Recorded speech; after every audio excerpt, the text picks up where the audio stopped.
What It Takes Radio Company presents the program for this Holy Week, Passion Week, which we call On Going Down. And today is Tuesday. It's Tuesday and things continue to go down.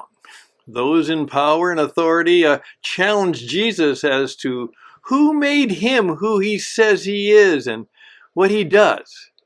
In effect, they're saying, "Who do you think you are?"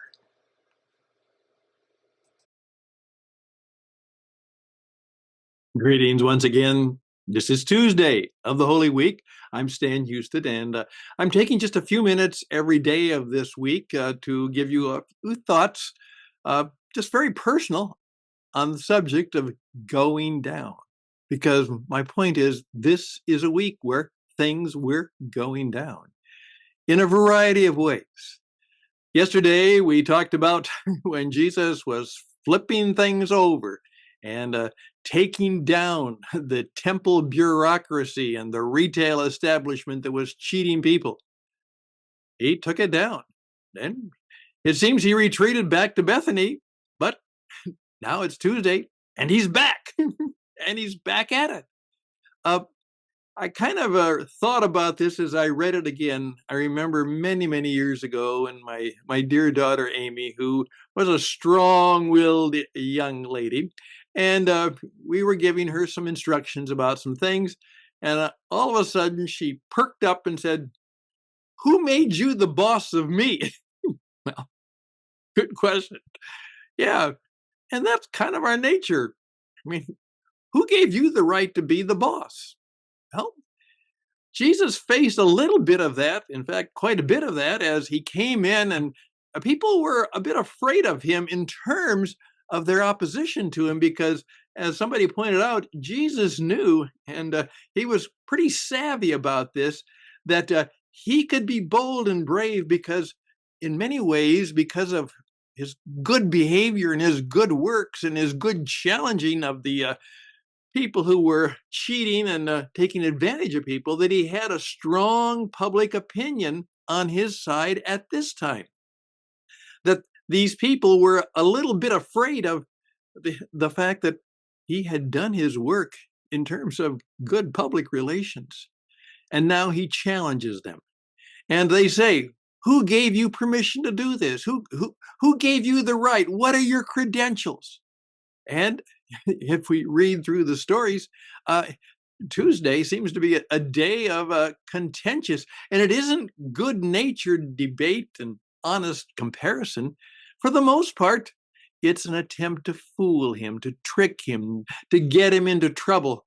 And Jesus, they can't get him. They can't touch him. He is too smart for them. He's too clever for them.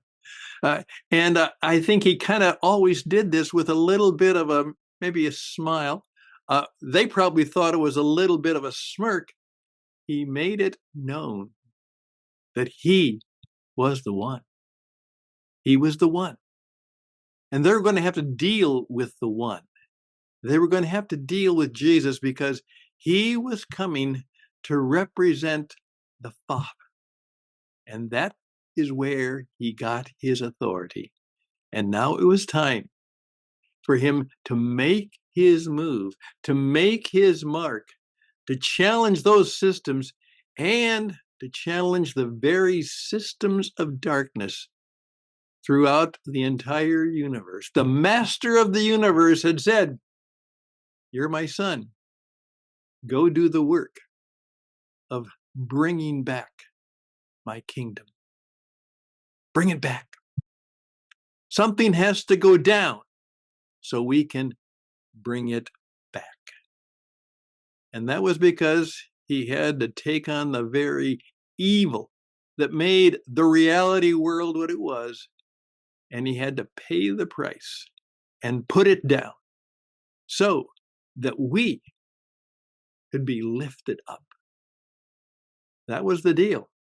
It was a tough deal. It was a hard deal, but it was the deal that was going down.